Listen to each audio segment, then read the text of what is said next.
and like fake inclusion, like it's meta levels of like of trauma, actually. And so when you have a child, it's just like, it becomes like another thing on top of a thing. And so being within the space and just having like the audacity to like say, well, let's just try. Yes. Let's just try a thing. Yeah. And it's still not perfect. And I don't desire for it to be perfect, but I really, honestly, am interested in just like collaborating with like-minded folks who have the audacity to dream as well. And so it's going into its third year. Hey! Major feat. Major feat. And through the whole way, it's just like, ask for the thing that you desire. So like, talking to yourself, talking yourself up, Yes. And then it's like talking to your friends. Yes. And then it's like talking to other people that you know who create things, because you can't do it by yourself. So It's all of those things, and that's how I move. I think it's a gift. I don't know if it's a curse. It's a balance. It's a balance. Yeah. Can you talk about how you conceived this thing? How you birthed this work of art? So my mother passed when I was very young. And so I literally think, and she was also an artist, and I'm finding out like small little things about her, but she didn't really get to practice because she had a lot of kids. Like she wanted to go to an art program, she couldn't, it wasn't a feasible thing to do. It was censored as luxury. So, I mean, that's like, me in my mind, like, thinking over there, right? Yeah. But I was raised by a single Black woman, auntie, who didn't really understand what I was doing, but she knew that I was appreciating art. And so she encouraged me and she supported me, going through the path, even though it wasn't something that she could, Wasn't feasible. It wasn't feasible. And also her questions were like, well, how are we going to live after you? I'm sure all the same questions that we get. All the things. Right. And so kind of always just knowing that I wanted to, be in this space and be amongst people who were creative and just thought outside of boxes. Yes. And also we were making things. And so by profession, I'm more right now, my artistic practice is curatorial and programming. But I dabble. I want to regain my dabbling in painting, right? So that's what, I just kind of made up a path, really. Yes. We have to make it up. We have to be architects. There's like not a There's path. no blueprint. There's no blueprint. I mean, speaking of synergy, like, how cool that we both have bachelor's in painting. Yeah. And then got our master's at the same school in the same department at the same degree. Yeah, that's crazy. It's synergy, if you will, which is the name of tonight's program. So crazy. Yeah, thanks. Yes. We didn't know this. And then we didn't know it. We met a few times, not face to face. We were introduced a few times by like really amazing people and institutions. Yes. Until now, we're like finally meeting. Until this moment. We didn't know. It was perfect, kismet, because there was an opportunity to think about how we can talk about what is happening here in our local landscape and what is affecting all of us here in Pittsburgh extends beyond Pittsburgh. Right? Like our challenges that we face here as artists, as makers, as Black people, as Black women, as Black mothers are not unique to here. No. And I think that that's like a vacuum that often happens. We think that whatever our problems are just our problems. But they never are. No. And I think so much of what you just, like the answer to the first question that I asked you was about community, right? Like, how do you realize your ideas? You talked about the people who made it happen. Yeah. It's like your tribe, right? And in our tribe, our community is often what uplifts us and takes us to the next one. Can I turn this because it's not like, I'm like, I think it's my phone and I'm like, who is calling me? They don't want to know. They know I'm working. No, right? No. That's a good idea. I just feel like that, but for our tribes, none of this work would be possible. Nah, and you need so many different, it's a puzzle. I feel like being an artist, being a curator, being a maker is very much like a puzzle. Yes. And you need different parts of the puzzle. And the reason why I give thanks and am able to stay grounded Yes. is because, one, I'm okay with like trying something and being like, oh, I don't really consider it a failure if it didn't go the way that I wanted it to go. I consider it more of like a, it's a try. It's a lesson, right? Because there's a lesson in the L, whatever L, life lesson, right? So you do need the capacity of knowing, like, I heard Issa Rae say the most brilliant thing, like she, when she first began, she worked horizontally. So all of like the people that she was like building with were like people that she like knew, like working horizontally instead of like starting with like, oh, I'm gonna get this person to work with, right? Like they don't know you, they don't care. But you know, the power of like seeing who's in your circle. Yes. What is your circle? And I think Black women also just work like that. This is my circle. Let's talk about that. Your question was, how did we bring about the artists who are featured in 1414? And they are my tribe. Yeah. These are my people. These are my sisters. These are my colleagues. This is my tribe, right? These are all people who are part of the Civil Shrine Collective, which started off really small. And now we've grown to 80 plus mothers across the nation. Anybody can join. Anybody can be a part. I told Wisdom at lunch today, I was like, you're officially a part of Civil Shrine. And I told Jessica, you're a part of YNAM. There we are. Yes. This is the synergy that we're talking about. We also didn't plan our outfits No, we didn't. that are matching or rings, but more synergy is here this evening. And Mikhail is also matching us because she's... Actually, you know what I'm thinking about? The last talk that we did, Mikhail, we also showed up matching. 100%. It's a thing. It's a blessing. But for each other, we would be nothing. That's right. Right? That's right. Like, it requires, even with child raising, this is sweet. Even with raising children, right? Like, what is the adage, like, it takes a village. It takes a village. My child went to a daycare for like the first 4 years of her life at It Takes a Village Daycare Center. That was the name of it. How perfect. Yeah. No, it does. It does take a village, and that's how we gonna get free. That's how. Say more. Say more. We weren't meant to work in silo, you know, and I think that the art world, Western canon, right, has this like, you know, dreamy, you know, consideration for. We talk about residencies, right? Yes. Like artist residencies are not feasible for people with children, for people who have children.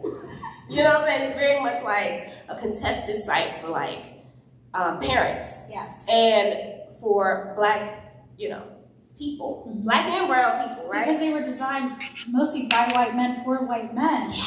Who don't have children who aren't women, who don't have, you know, who aren't Black. Yes. So. And so I think that we have to always navigate or usurp those kind of like ideas, but also, you know, this is what we used to do anyway. Yes. Like we were like within these spaces together. Yes. You know what I'm saying? Considering, you know, everything as an artistic practice, right? Like the food, the table, the hair, you know what I'm saying? Like we were like always doing this. Yes. And it's really about like reclaiming the fact that that's our lineage anyway. We don't have to like ask permission. Yeah. We just have, but we must work together. Yeah, that's like the non-negotiable.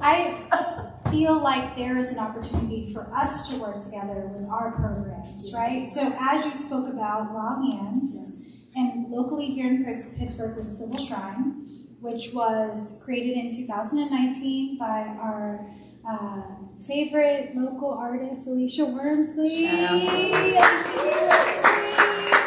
Who would be here, but Shepherd has a lantern ceremony at school tonight. Okay, that's great. So I was like, go do that. She was like, they keep making us do these things. But anyway, Alicia created Civil Shrine in 2019 because she applied for a residency program. And when they found out that she had a child that she would be bringing to the residency, they told her that they would defer her application with no explanation as to why. And she was ready, bags packed, ready to go, start this residency in Miami. And no explanation to why, and I think this is why a lot of artists who start residencies, right? Because there's like something really thriving right now, like artists started residency programs who just see like the holes in it. So there's no explanation as to why, but then there's also no like, but let's figure out, because we're artists. Let's figure out how we could actually make this work. Yes. And although it won't be perfect, we can still try. We can try it. But that's like not. It's too advanced. I don't understand how. It's like everybody used to be a child. But we I don't have understand. such little resources between us, right? Yeah. Between our two cities, between the positions that we are found in, that we center ourselves in, our resources are small. Small. And look at what we have made with them, Give thanks. right? Tell us more about Wild Yams. So we started out with one grant. It started off as a like workshop series. Yes. Mothers of Color Creatives, something like that. And it came out of me being in a residency at Marwin. Yes. And What's Marwin? Marwin is an art center in Chicago that gives free art classes to youth. And they're like really high level, like really, taught by artists in Chicago, and just, I believe that they pay the artists really fair price, like wages, and it's a beautiful space. And so I've been a Marwin art student since I was like in the 6th grade, right? So, and I live like maybe like 1 or 2 train stops. So it was something that was accessible, right? So we're also talking about accessibility. Yes. Now I live on the South Side. There are not enough accessible artist centers or spaces for children to play and to think freely in a safe space. So that's another reason why I'm like, let's create things. Because the city needs help, right? Yes.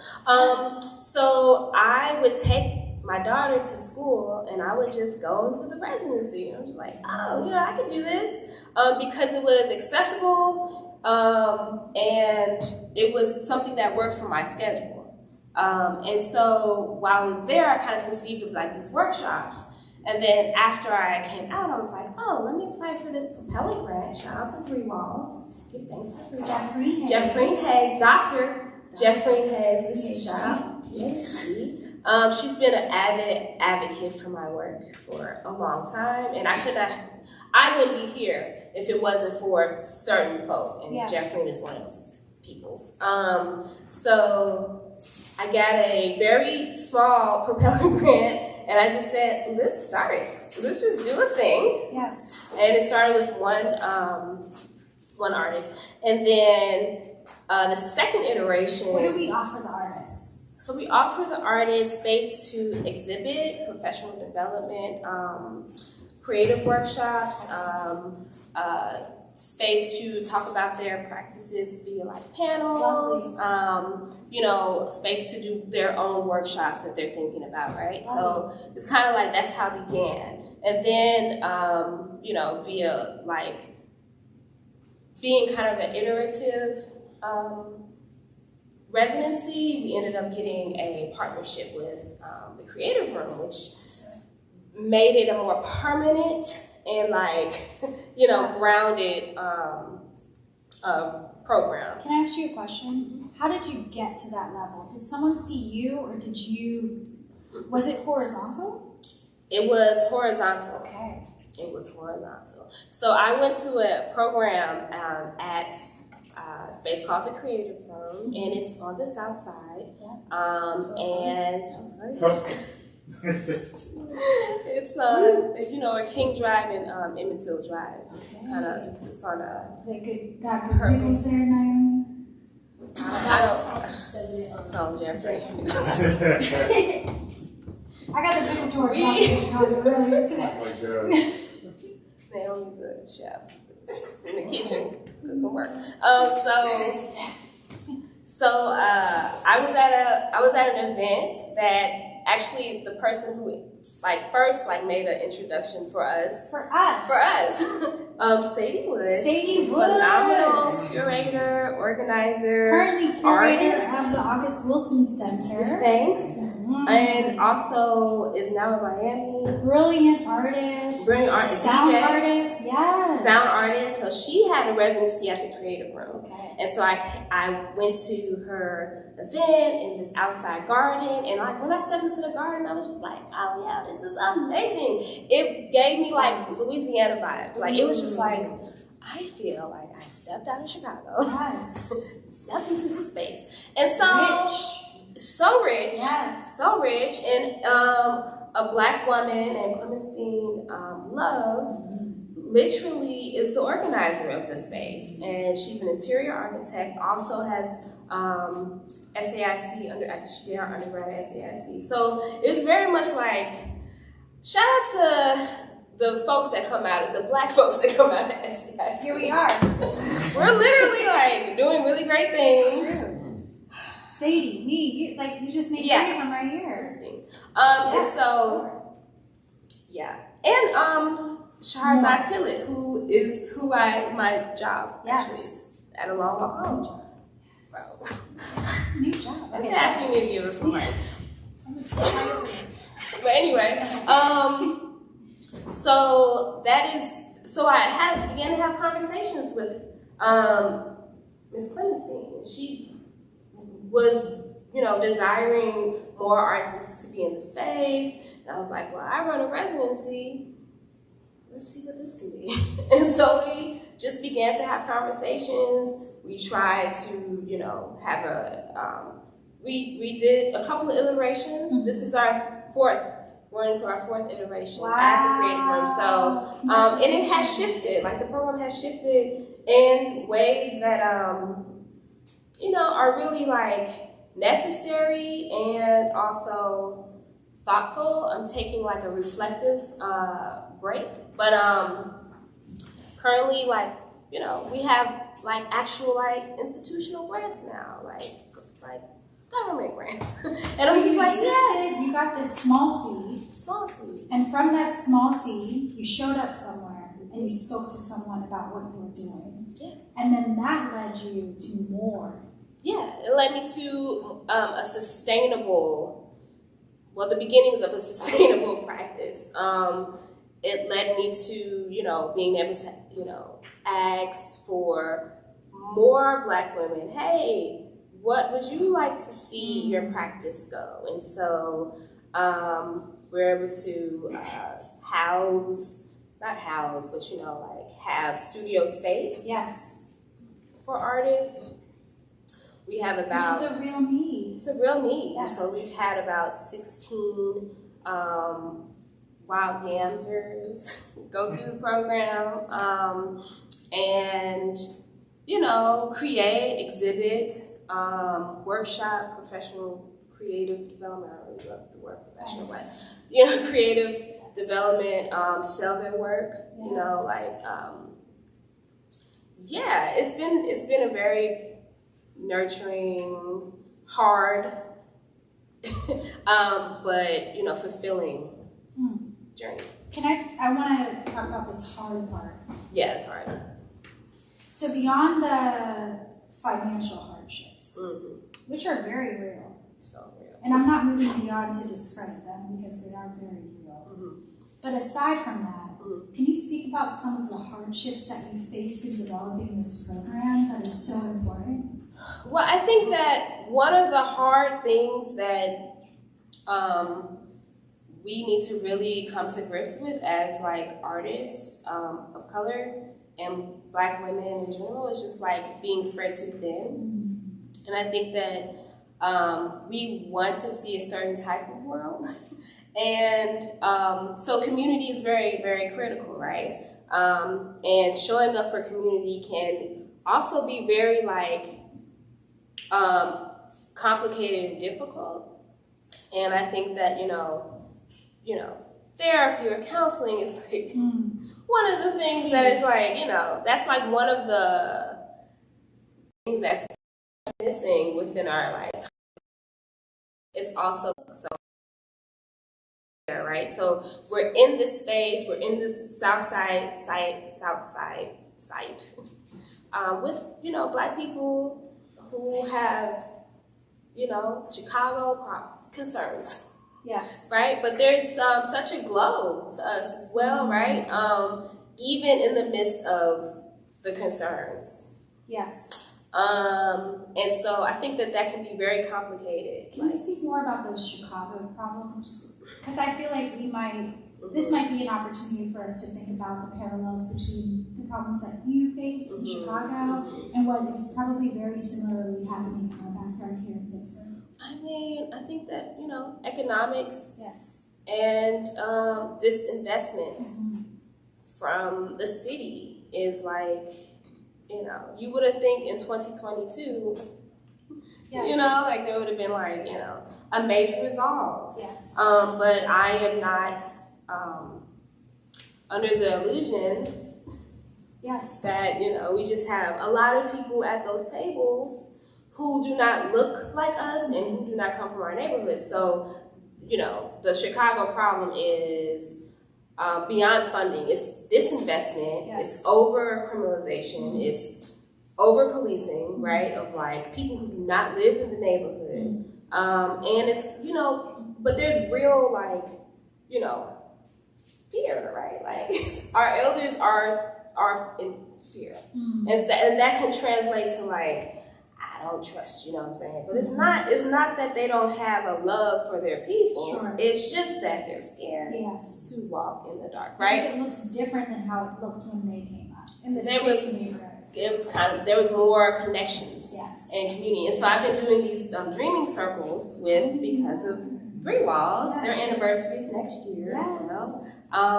And thinking about like, what does it take for artists to thrive and for communities to thrive in yes. Black neighborhoods?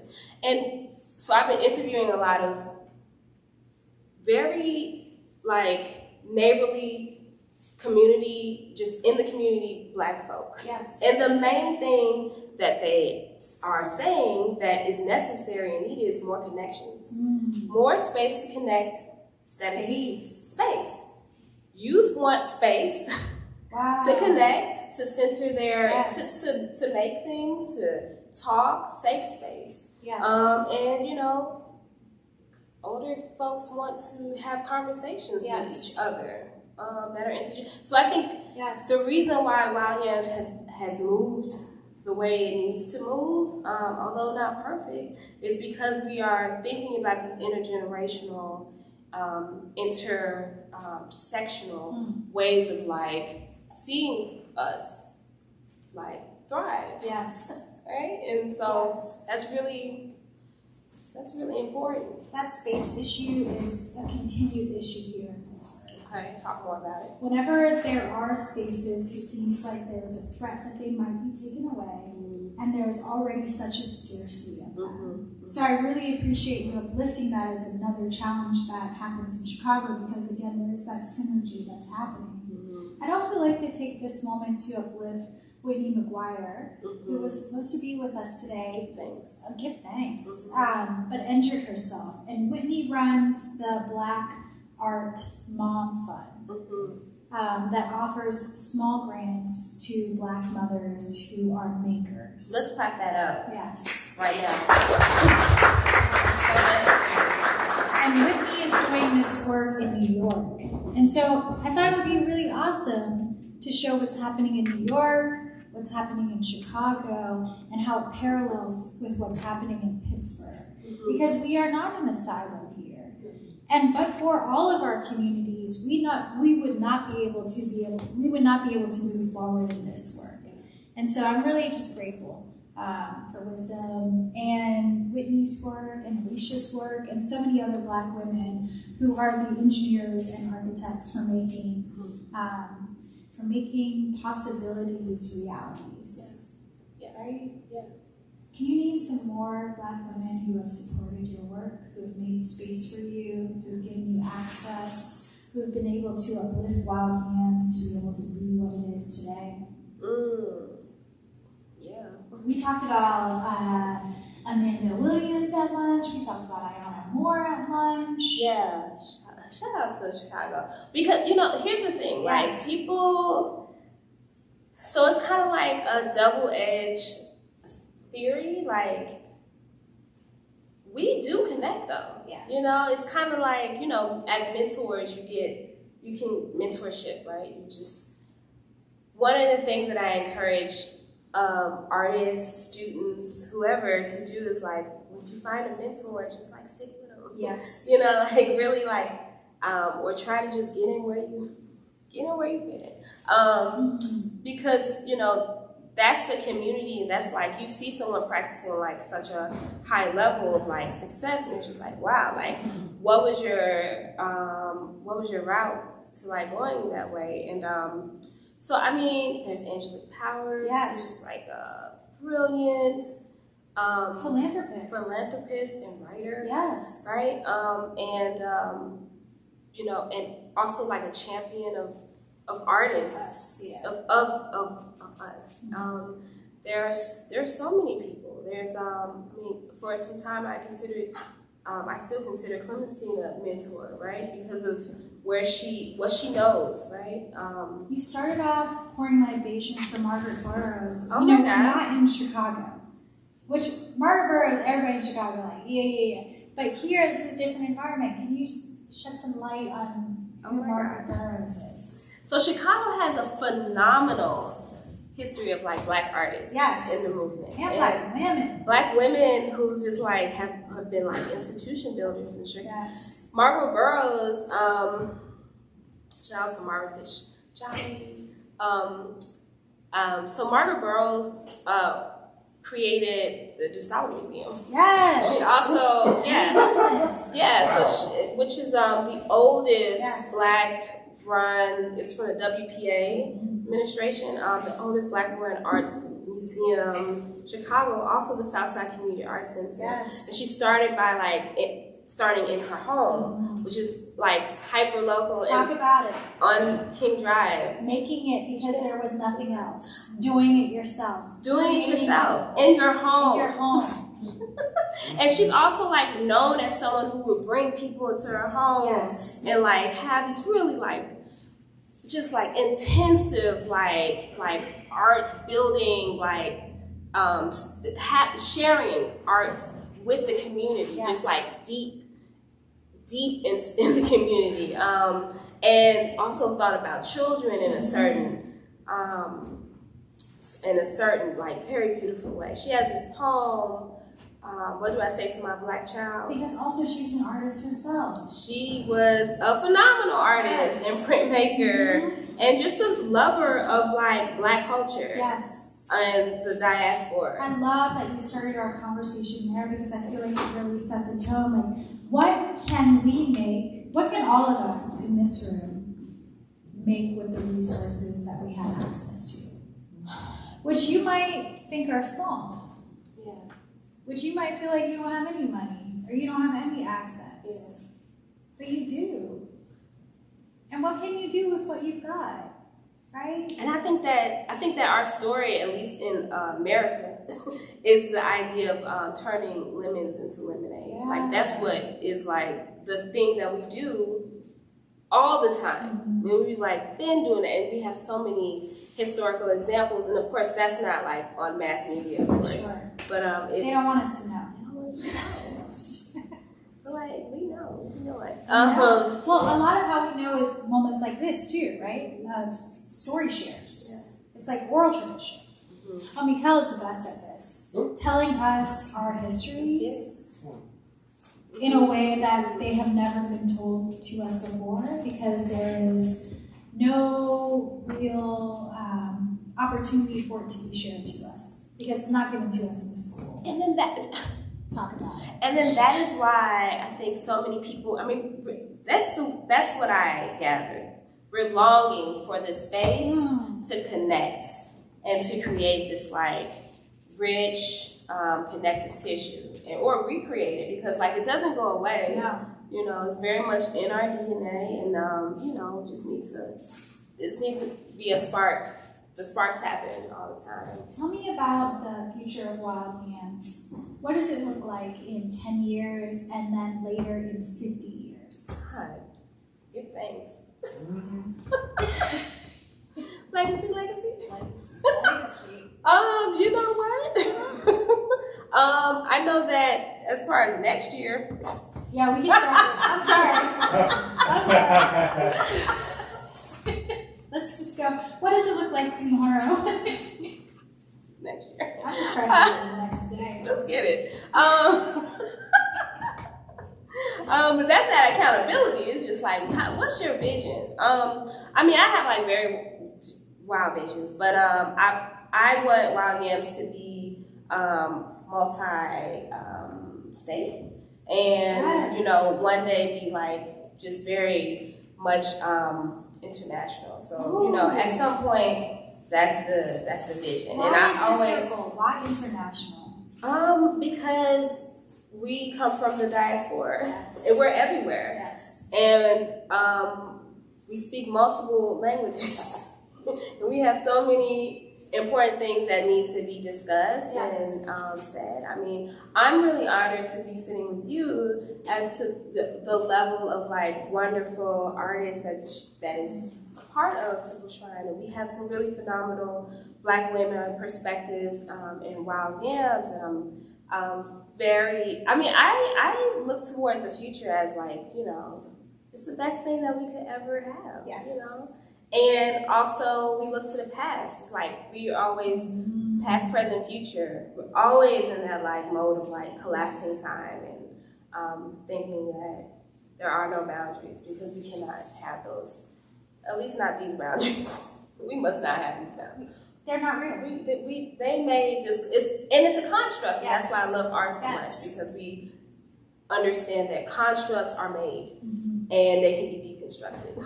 You know? And so next summer, in spring, Yes. Wild Yams is interested in partnering with organizations, and one being A Long Walk Home, who's also thinking about this altar work, right? And they, A Long Walk Home is an organization. Walk home. A Long Walk Home is an organization that was started by two sisters who, one of the sisters experienced rape, and it's so the other sister, Salamisha, was the one who experienced awful rape a few times. Shahrazad Tillett photographed her healing process, and so that became this like performative story called Stories of a Rape Survivor, and it was like multi-dimensional. And it started with the only thing being on the theater like set when she's telling the story of like her journals of like how she healed and what she was going through, and they use like all these artists who frame the story, and some of them have also experienced are survivors, right? And then others are just allies. So that one of the things that they have that at each performance, and they perform this at different colleges, and it's also next year is the anniversary of Story of a Rape Survivor, and it's their 25th anniversary. Okay. And so one of the things that they had was an altar. And that's something that doesn't change. And I think that there's something about the altar space that is really critical. And they're considering altars for girls who have gone missing or killed. And so they really sit in such a a moment where, like, you know, Black women are speaking up, speaking out, which we always have, also that part, but where our access, we're in so many, you know, different, we're in the boardroom also, we're in, you know, we're hiring up, we're there, and so that's really important. So what is it a shrine, right, to continue shrine of like liberation like look like? And so next summer we are thinking about Black joy. We're just focused on Black joy. Yes. So, you know, thinking about what program, what artists we are wanting to do multi-dimensional work with community, to engage community around Black joy, because that's what we need. Yes. We just need to, you know, breathe. Not always Healing. center our traumas. And I think that, I mean, one of the ways to heal is that you have to deal with the trauma. However, art is the catalyst. So like, and I love the work that Long Walk Home is doing, because that's what they censor. I want you to really say it, because I know you say it all the time, so you go a long walk home. But it's A long walk home. there it is. Give thanks. Yes. Yeah. And it's like, it is a long walk home for all of us, right? To think about trauma, but to become empowered by what we have experienced, and really just consider how healing looks. And I think that that's our responsibility also. And I'm really honored to sit in certain circles and to think about how I don't want to pass down certain, you know, generational traumas to my child, right? Like, I feel like that's the work that has to be done, and art is the way to do it. Yeah. What about you? How do you feel about that, Naomi? Like your child is here. About Not centering generational traumas. Not breaking generational trauma. Yeah. I mean, I think about it all the time with Max. I'll talk about that. Right? Yeah, let's talk about your daughter. My daughter, Max. Yes. Maxie. Mm-hmm. You just turned 3 2 days ago.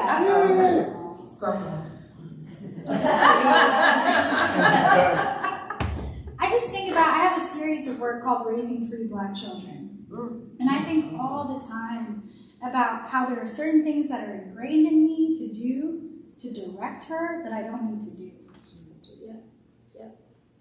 That are traumas that were passed on to me from my mom, that came from her mom, that came from her mom, I'm sure. That I have to unlearn myself to be able to be like, this is what's happening in this moment, and I don't have to move in this way. Like, she's running, and I'm like, oh, stop running. Oh, you're going to hurt yourself. And I'm like, okay, she's running. She can run. If she hurts herself, she will get up and learn from it. That's the smallest example, right? But just like having to train myself. I'm learning. Like recognize it in myself that this is what I'm experiencing and that I have a choice in it. My mom came at me for something when I was in North Carolina recently, and she was like, Max did it. And I'm like, we don't have to talk about fault. Come on. Wow, this is a big thing for me. You know what I mean? When you kind of check your mom, because your parents become people. Yeah. Like, she's not my mom, but she's like my mom, you know? The alarm was going off. That's what it was. It was like an alarm clock, and Max was sleeping through it. And I was like, I came in the house because I was partying, because Mom was with the baby. And I came home, and I was like, why is the alarm going off? And she was like, Max turned the alarm on. She must have been messing with the clock. And I was like, okay, but wait, we don't have to talk about who did it. Why didn't you just go up there and turn the alarm off? I'll go turn the alarm off. Mom, we don't have to talk about fault. Right? Like, that's not what the discussion even needs to be. And she was so shook. She was looking at me like, whoa. She is right. Right? But they don't want to admit that, right? You know what? That's part of the trauma too. But I also think that like our Black folks' generational trauma comes from a deep-seated, like, fear of like protection. Like we desire to really protect our Because children, knowing what the repercussions would because be. knowing what the repercussions are. And Parenting for Liberation is like a really beautiful, they have like a really dope book about like really thinking about liberatory like parenting. And Yes. I think that you know, we have so much opposition, and then we become our own opposition. And you know, but there's more people trying to get up out of that system than is like populated like for us to like see. There's way more beauty. I believe that at my core. There's way more beauty than there is destruction. I appreciate that so much. Yeah. And I have to check myself a lot. Because I'm working directly with like teenagers and youth now, and I'm just like, don't be on that adultism. Yeah. Because I say it so, you know, like I have to, and my daughter's really good at just being outspoken, which is brilliant. And then sometimes I'm like, do I receive this or not? You know, but yeah. It's a learning for us because the model is different. Yeah. I want to move differently than how my mom did and how my grandma did. Yeah. And so on generationally. And I have a choice in this. Yes. And I love being a part of our collectives because you see so many different versions of what mothering can be. Right. And how people can be artists who mother. Like, I've learned so much from Naomi Chambers about what it means to be an artist who mothers that I call her in a panic and she's like, "You're fine." And I'm like, "Okay, I'm fine." You're right, I'm fine. This is I can do Naomi this. Chambers' work. This is not, wow, we did that one. Alignment. Synergy. It's real. It's real. That one we did on time. Everybody wins. Everybody Look at wins. this, mommy versus auntie winning. The And we goal can is all winning. achieve our goals. Right? Goal. Look at this. I know, I did that one on purpose. Oh. We can all achieve our goals, right? Yeah. Okay, wisdom. Here's my final question for you. But wait. Okay, sorry. I have a question Oh. for you. Where do we see Civil Shrine in next year? Oh my god, 10 I'm years. so excited to tell you 50 guys. years. I'm so excited to tell you guys. Okay, so next month, Next month. Yes. we'll be at Basel. Yes.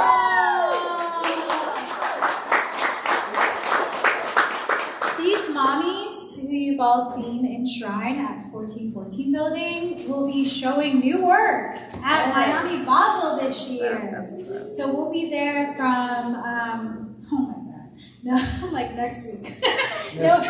November 30th until December 4th is when I'll be there partying. That's But fantastic. you know, the exhibition will, I'll be there. yep, we'll be there. Thanks. Excellent. Anyway, it's just such a great opportunity for our mothers to think about not only showing work in a local space, but how this work can be international. Yes. How we can show and grow, and there can be space for us everywhere. And so we've been working with the Prism Art Fair team to be able to highlight all of these artists, and we're so excited about it. So if you guys happen to find yourself in Basel in Miami this year, I hope that you can join us. We're super excited about that. Our relationship with Mattress Factory will continue, and this is an ongoing partnership, so we look forward to future exhibitions after Shrine closes. We also have a lot of partnerships with other local organizations like the Pittsburgh Glass Center and Union Projects and Silver Eye Center for Photography, and we hope that they continue to be resources for us and our mothers, our collectives, so that I think it's reciprocal, right? So that this reciprocal relationship can continue. I think really the mission of Civil Shrine is to create opportunities to support mothers. And Alicia and I just had a long conversation about what support means. I took some notes, you want to see? Yeah. This is lo-fi. The This is what my sketchbook looks like. What does care mean? Radical care, rest, and support. That's what we talked about. Radical care for us is listening. Oof. Because everybody's needs are different, and when we're supporting 80 plus people, it is not unique. I remember I was working at the Gantt Center in Charlotte, the Harvey B. Gantt Center, and one time our director was like, well, we need to do a tech lab. We need all this high gear. We need 3D printers and laser, da, da, da, da. And I hosted an event and invited the community in there to have a discussion. I was like, what do you need? That was the question. What do you need? And I remember this one artist was like, I need a washing machine in my house. And also the library is down the street and they have a 3D printer and a laser cutter and all the other machines that you can need right there. Why would we do it here? Yeah. Are we willing to buy everybody washing machines? Because that's what the need is. That's what our community is saying that they really need. I think that's what radical care really is. We talk about rest. We're going to Africa, y'all. Thanks. We're going to Morocco. We're going to bring a number of our cohort to Morocco to be able to rest. No computers. Can't bring your computer to the trip. I'm just kidding. I think you can. But the focus is on resting, which feels foreign. What does rest even mean? I'm supposed to be resting right now, and I can't stop working. I don't even know what it means to rest. That's real. I don't even know what it means. It's like sometimes when we talk about liberation to be free, I can't even imagine what that means. Because it feels so far from where we are, and that requires so much work and so much labor to think about what it means for us to be free. Freedom doesn't mean black police officers. That's not free. It means no police officers. How can we even get there? I can't even see it. It feels so far, right? Like rest, it feels the same for me. I don't even know what it means to rest. Opportunity Fund, which is a local foundation, did this programming, Rest and Respite for Black Women.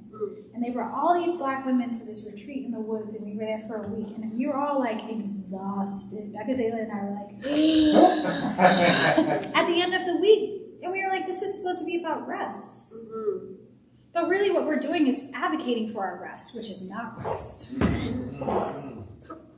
Right? And then that last tenet of Civil Shrine is support. What does that even mean? You talked about not using the words professional development or career development. I feel the same way. But what it really is readiness. Yeah. I want our moms to be ready for any opportunity when it presents itself. So when I say we're going to Basel this year, I need you to already have that bio. I need you to have that CV. I need you to have that headshot ready. So I don't have to ask you for it and do edits at 3 o'clock in the morning before I send it to Prism. Readiness. Are you ready? And if you're not ready, how can I get you ready, right? That's the tenement of our program. And what I really think it's about is care feels flat. Care feels flat. It's like, what can I do with what I've got? What can we do with what we have, the resources, the assets, the people, the community? How can we all come together with what we've got? Imagine if all of us in this room just put everything that we've got on this table right here. Yo, we could be lit. We could be lit. We could do whatever we want. But it will require all of us to do that. And that, for some people, means a sacrifice of their pie, a piece of their pie. And so they're not willing to do that for the greater. But we need to release that. We need to release that. For all of us to win does not mean that you have to sacrifice what you have. Oof. Why? I think about this in politics all the time because this is how they work. Yeah. I'm sorry. That is really brilliant and so beautiful and such a dreamy space to be. That's where I see us. Give thanks. That's where we are. That's where we are. Yeah. We are there. We are there. Uh-huh. And we will continue to be there. We are, yeah. In the future. In the present. And the present. We were talking about at lunch because Naomi was talking something about Elvis. And I was like, how do you even know Elvis? How is the past so present in the future? Yeah. You know, like, and then we were talking about the power of the internet. Yeah. And all of these things, like the computers that we carry in our pocket. It's a freedom. Yeah. but also a prison. Oof. Yeah, and the power of renaming how we move and what we do, because I think Black youth are some of the most brilliant tech professionals, creatives out there. Like, Yes. they're able to capitalize on movements. Yes. And I mean, also, we just are movement builders. And so the fact that like one person in their home can make a video and then that thing becomes the thing to do for, cross country. Yes. That is what we have been known for, like trend setting, right? Or setting movements. And I'm really hopeful. I have like no qualms that we will not be able to do all these things and then some. Yes. Because that's what we desire, and that's what our ancestors desired for us. And so it's here. It's here. It's here. And it's an abundance. I love that word. And we will affirm these things until they matriculate in abundance and for all of us. And I'm just really excited about supporting. When you support Black mothers, you are supporting full communities. You are allowing that mother to self-actualize. And I think that is the core of like building radical care and nurture and fullness within community, within spaces. And we don't think from a deficit mindset. Yeah.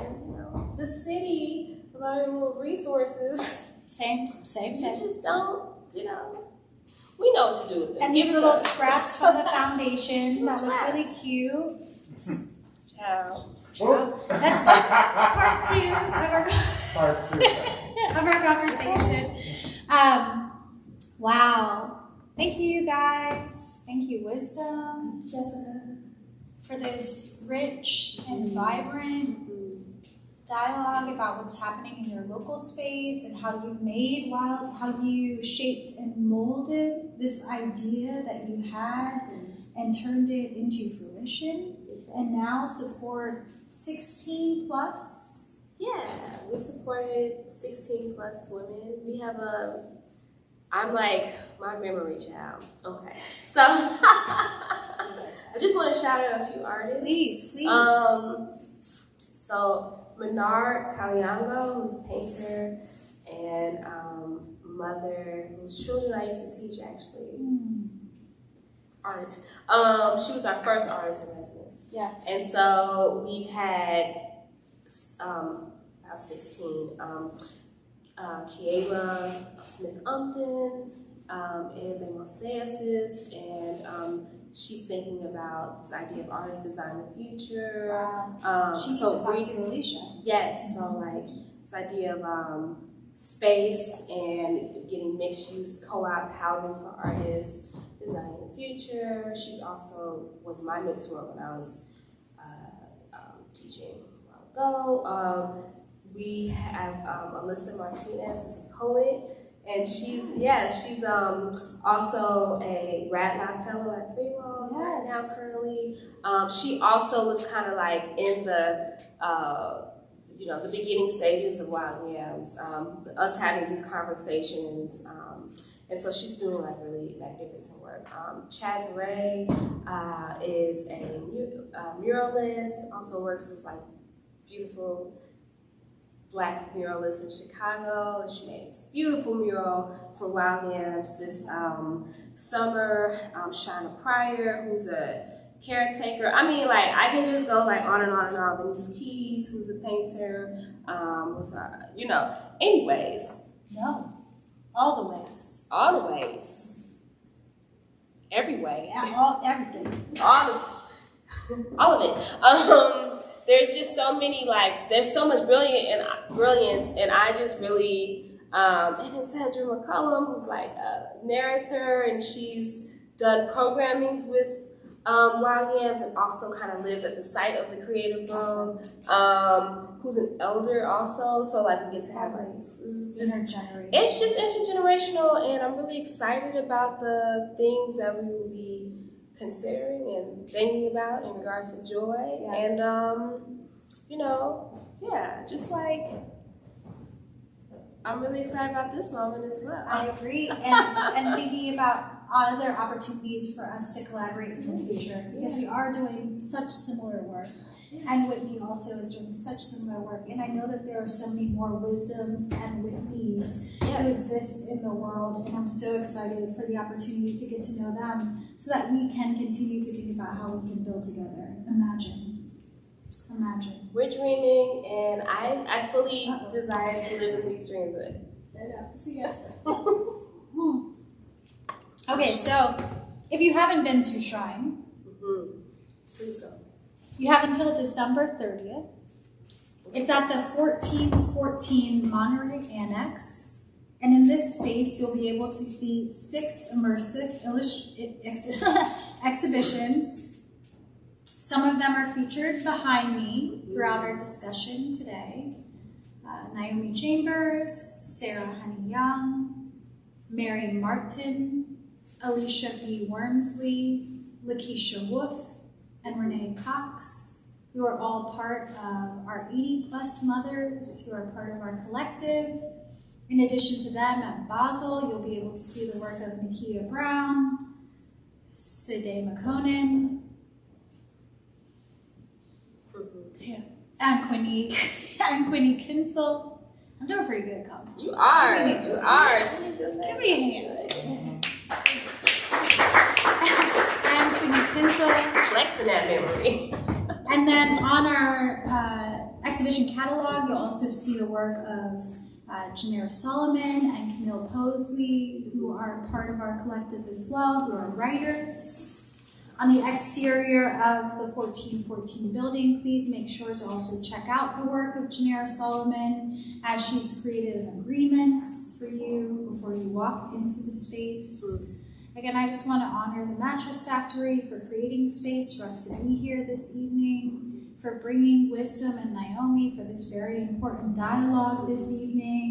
And I want to thank each of you for being here physically in this space, and for those of you who are here on your computers or devices for kicking it with us tonight. Thank you. Thank you.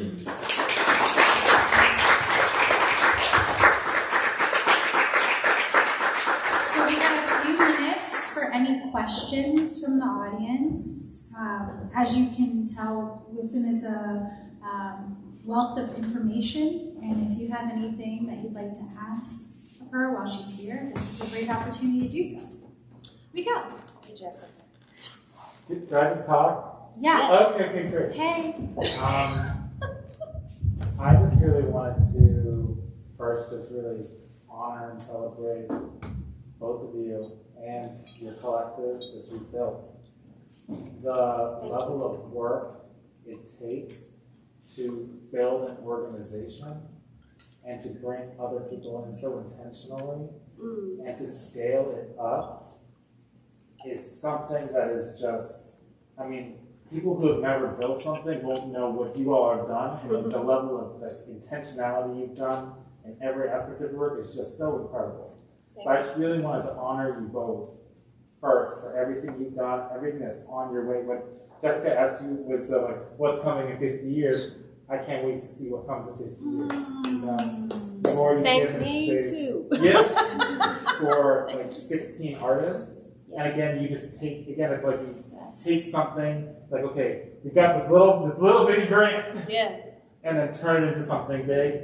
Going to Basel next month. I saw the announcement the other week, and I was just so like, I mean, it's incredible. My question is, so this week I've been reading a lot about different figures from ancient Egyptian history, and one specifically, Amennefertari, who, again, like this dark-skinned black woman who was a queen who then became a divine figure, who they did ceremonies and rituals around her for over 600 years celebrating her. Like, she was more celebrated than most of the pharaohs.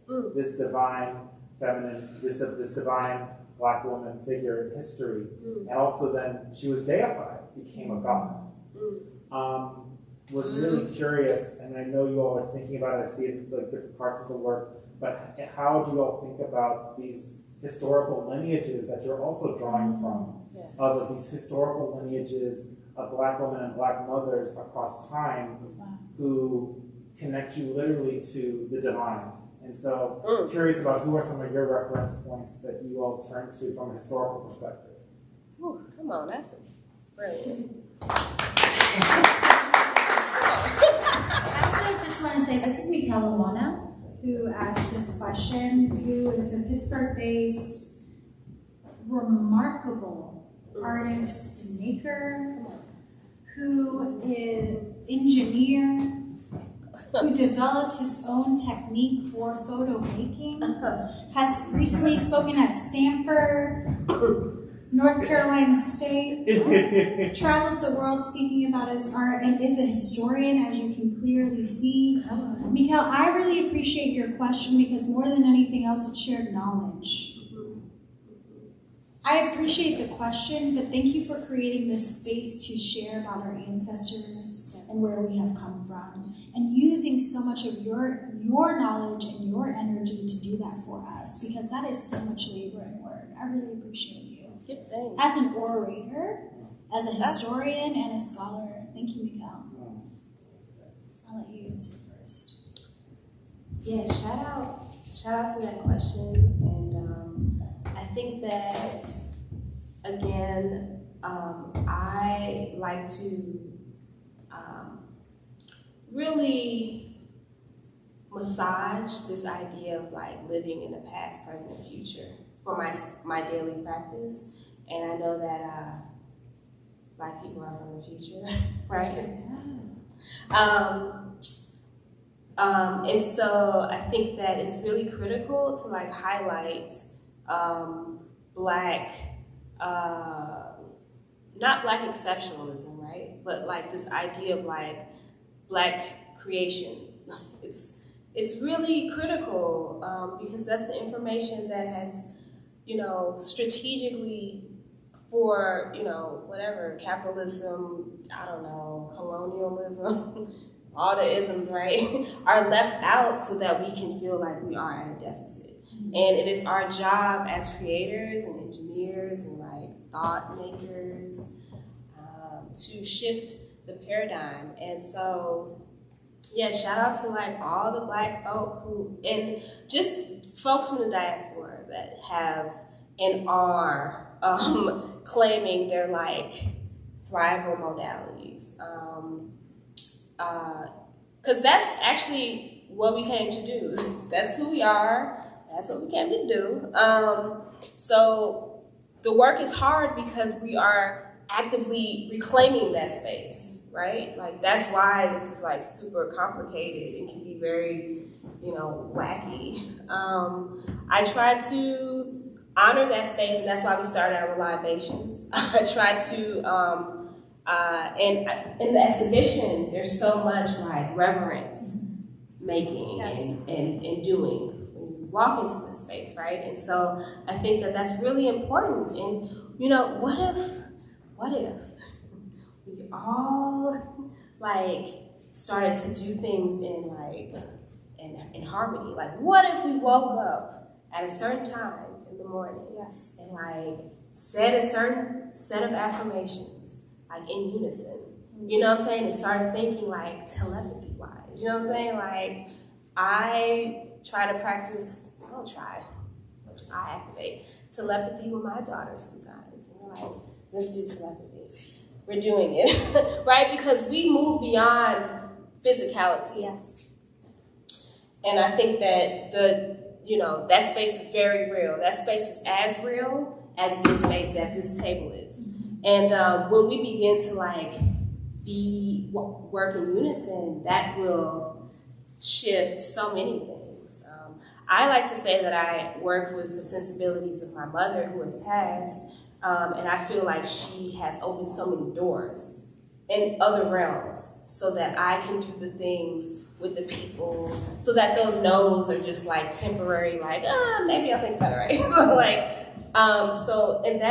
and you need that space. And I think that because we're spiritual people, we just are. Like, we just have to reconnect to those sensibilities. Mm-hmm. Oh, okay.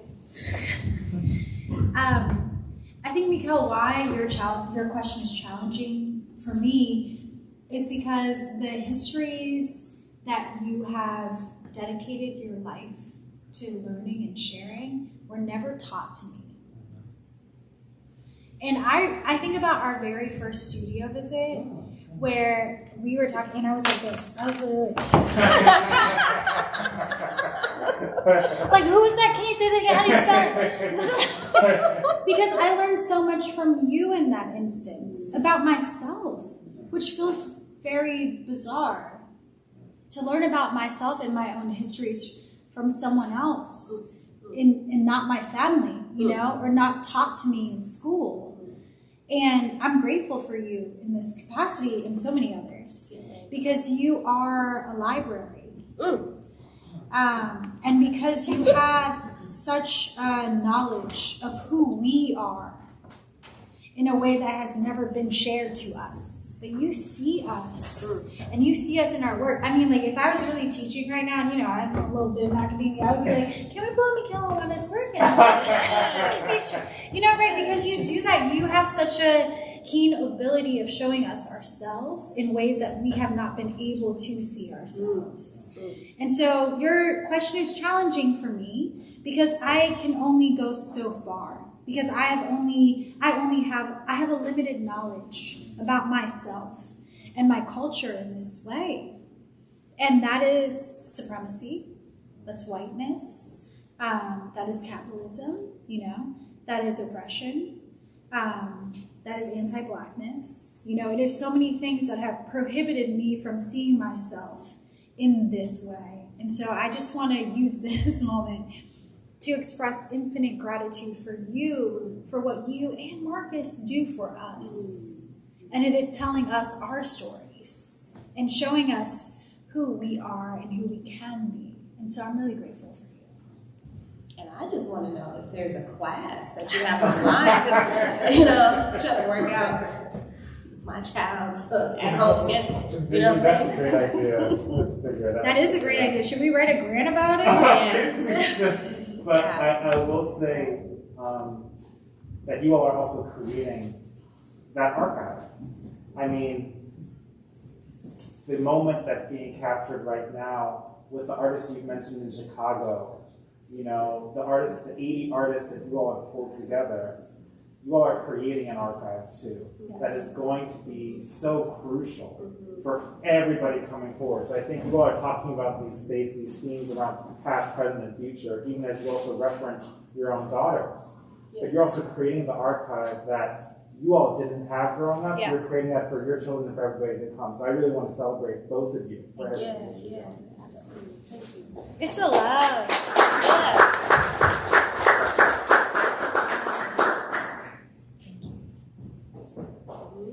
Are there any other questions? Naomi. Hey, what you go? Snack God over here. I just open up the stove. What's your question? Basically, wait. Are you getting emotional or are you chewing? Oh, okay. So, since like both of y'all like work with black mothers and stuff, like like what's like challenges and like what's the best part about being a black mother? Like challenges and the best part about being a black mother. That's my move. Yes.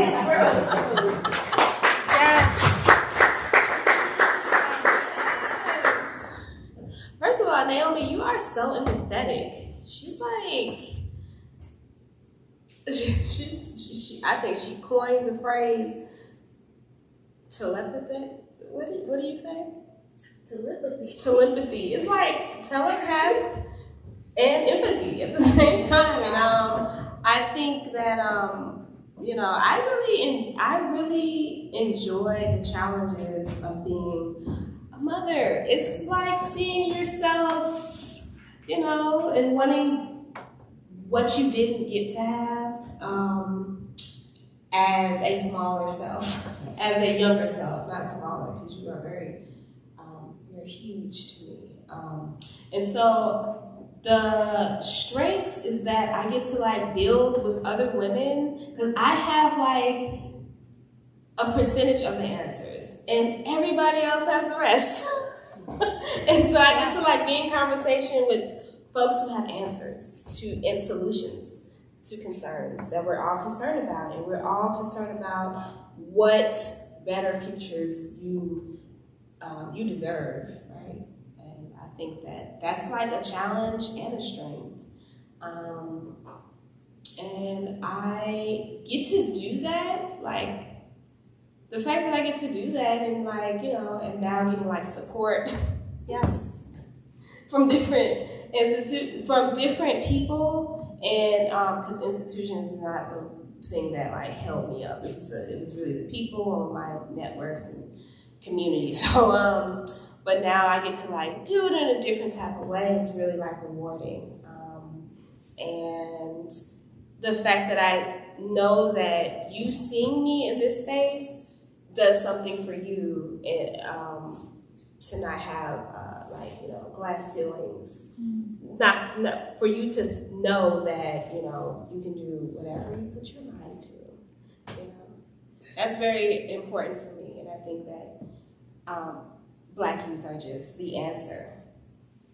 They have the answers. You do. Thank you. This is my favorite duo. I spent some time with this duo today, and I'm just like, Danny, this is what we have to look forward to in 10 years. Right.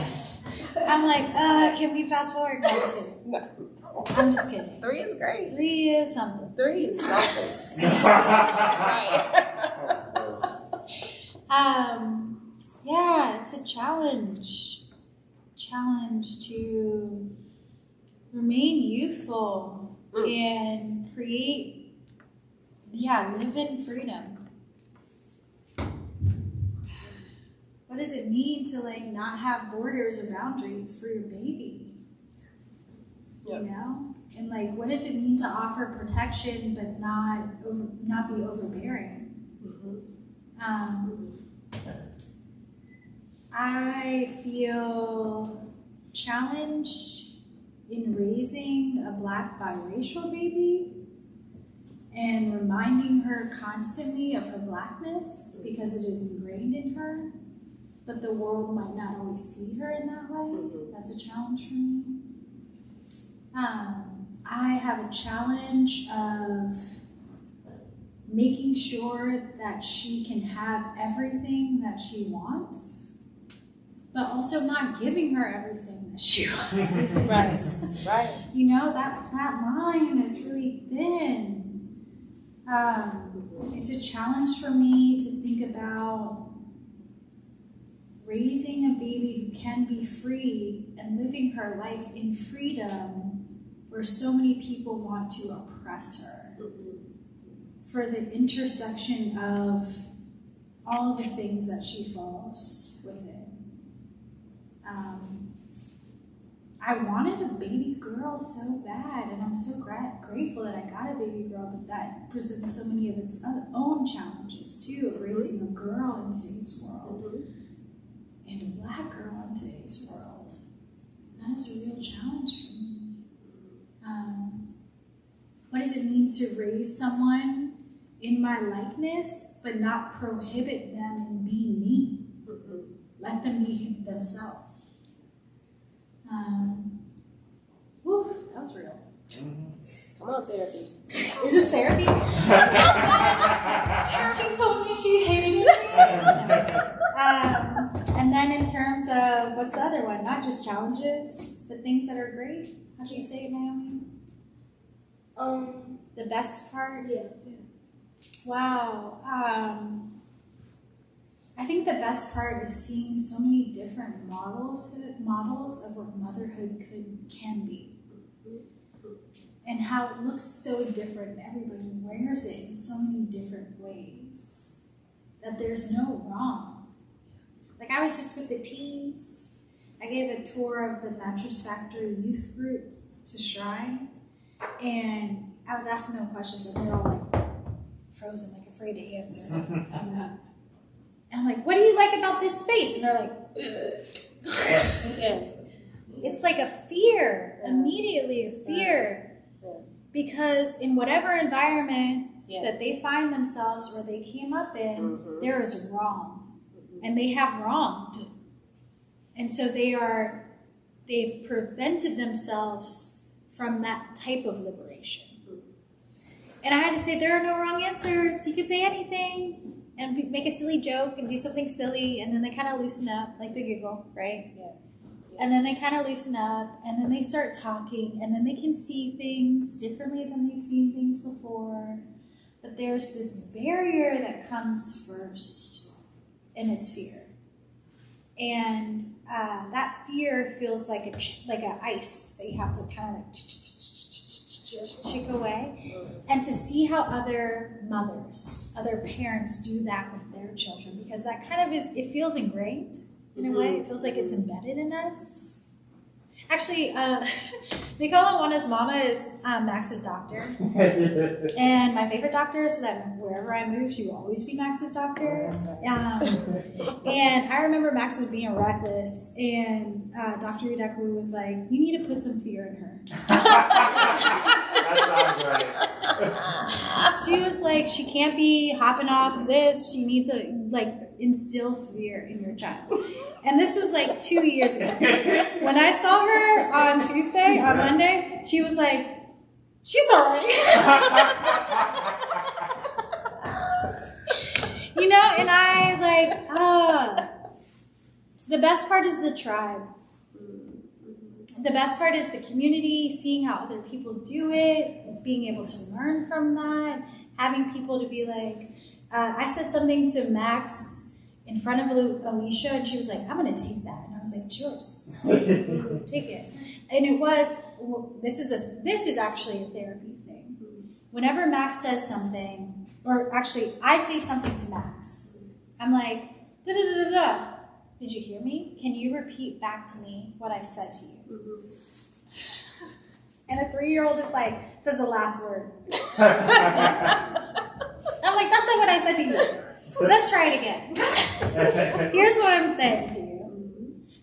Do not run in the street because you will get hit by a car. You can hold my hand. What did I just say to you? She'll be like, hold my hand. I'm like, no.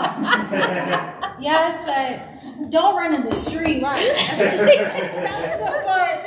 Reverse it. And Alicia was like, oh, I like that. I like that you asked her to repeat it back to you. She said, I'm actually going to take that not only for Shepard. She's like, I'm going to use this with Ricardo, which is Shepard's dad, which is hilarious, right? And that's a thing that yes, we can all learn from each other. And whatever those little tidbits are that work for you, I feel like it's important to share them because they might be beneficial for other people. But for my tribe, I would not be who I am today. And so that is the best part of mothering, Naomi. Thank you for your question. That was a really beautiful question. Also, that should be used on like peer-to-peer. Which part?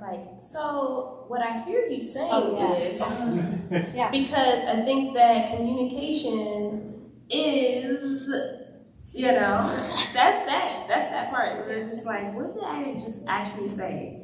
And what did you hear? What did you hear? What did you just Maybe hear? I didn't say it clearly. Maybe it's on me. So I'm going to tell you again. Don't run into the street. Right. I'm not going to run into that street. If you do, just try to hold my hand.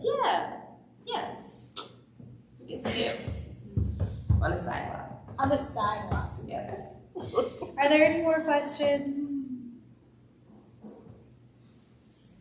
Thank you. Lovely. Thank you so much, you guys, for being here.